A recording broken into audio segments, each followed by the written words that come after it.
Hello friends, வாங்க பழனிக்கு போகலாம். ஸோ நான் ஒரு 10 வருஷத்துக்கு முன்னாடி பழனி போனது, இன்றைக்கி தான் போகிறேன்.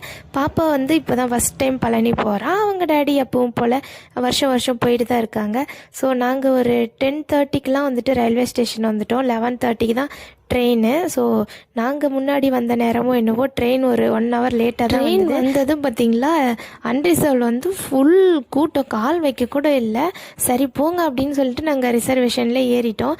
ஸோ டே டைம்னா கூட பிரச்சனை இல்லை, எப்படியும் அங்கே கிட்ட கேட்டோ இல்லை டிடிஆர் கிட்ட கேட்டோ ஏதோ ஒரு சீட் பிடிச்சிடலாம். ஆனால் நைட் டைமுன்னும் போது எல்லாரோட சேஃப்டியும் பார்க்குறாங்க. அதே சமயத்தில் நம்ம டிடிஆர் சொல்லி நம்ம அங்கே உட்கார்ந்தாலுமே அங்கே இருக்கவங்க கம்ப்ளைண்ட் பண்ணால் பிரச்சனை ஆயிரும்னு சொல்லிட்டு நாங்கள் ட்ரெயினில் இருக்கிற மொத்த டிடிஆர்கிட்டையும் கேட்டுட்டோம்.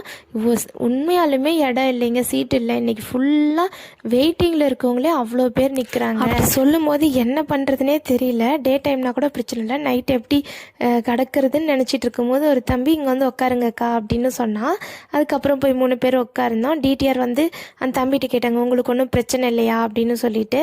ஒன்றும் பிரச்சனை இல்லைன்னு சொல்லவும் எங்களை அங்கேயே உட்கார வச்சுட்டாங்க. ஸோ கொஞ்ச நேரம் உட்காந்துட்டு இருந்தோம். அதுக்கப்புறம் அந்த தம்பி சரி நீங்கள் படுங்க அப்படின்னு சொல்லிட்டு போனாங்க. அப்புறம் ரொம்ப நேரம் வரவே இல்லை. அதுக்கப்புறம் பார்த்தா பாதி நைட்டில் மேலே அவன் ஃப்ரெண்டு கூட படுத்துட்டு இருந்தாங்க. 2 பேரும் நெருக்கிட்டு படுத்துட்டு இருந்தாங்க. கஷ்டமாக போச்சு, அச்சோ நம்மளால ஒரு மேலே கஷ்டப்படுறாங்களேன்னு சொல்லிட்டு சரி அப்படின்னு சொல்லிட்டு அந்த தம்பி நல்லா தூங்கிட்டு இருந்தான். அதனால் விட்டுட்டோம். அப்புறம் நாங்களும் படுத்து தூங்கிட்டோம். பழனி வரத்துக்கு ஒரு 5 நிமிஷம் முன்னாடி தான் என்னோடய ஹஸ்பண்ட் சீக்கிரம் எந்திரிங்க பழனி வந்துருச்சு அப்படின்னாங்க. அதுக்கப்புறம் நாங்கள் லக்கேஜெலாம் எடுத்து பேக் பண்ணிவிட்டு பார்த்தா அந்த தம்பி காணோம். 2 பேர் ஒட்டிட்டு படுத்துட்டு இருந்தாங்க. அப்புறம் எங்கே காணோம். ஸோ ஒரு பேப்பரில் தேங்க்யூ தம்பின்னு எழுதி சீட்டில் வச்சுட்டு வந்துட்டோம். ஸோ உண்மையாலுமே நல்லவங்க இருக்காங்க. ரொம்ப ரொம்ப தேங்க்ஸ்ப்பா தம்பி. அதான் சொல்ல முடியும், வேறு என்ன பண்ணுறது. முருகர்கிட்ட போய் அந்த தம்பிக்கு ஒரு ப்ரேயரை போட்டுட்டோம். ஸோ அங்கே ரயில்வே ஸ்டேஷன்லேருந்து நேராக ஆட்டோ பிடிச்சி மொட்டை அடிக்கிற இடத்துல இறக்கி விட்டாங்க ஆட்டோவில்.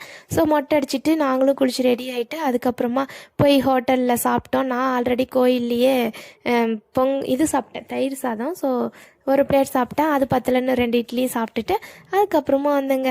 ஸோ மொட்டை அடிக்கிற இடத்துலையும் phone not allowed, photo video இது எடுக்கக்கூடாதுன்ட்டாங்க. கோவில்லையும் கோவிலுக்கு மேலே ஃபோன் எடுத்துகிட்டு போகக்கூடாதுன்னு சொல்லிட்டாங்க. அதனால் ஃபோன் ஒரு இடத்துல, லக்கேஜ் ஒரு இடத்துல, அதுக்கப்புறமா செருப்புலாம் ஒரு இடத்துல விட்டுட்டு அப்புறம் தான் மலை ஏறவே ஆரம்பித்தோம். ஸோ நாங்கள் யானை பாதையில் போனோம். ஜாலியாக பாப்பா நடந்தே வந்துட்டா.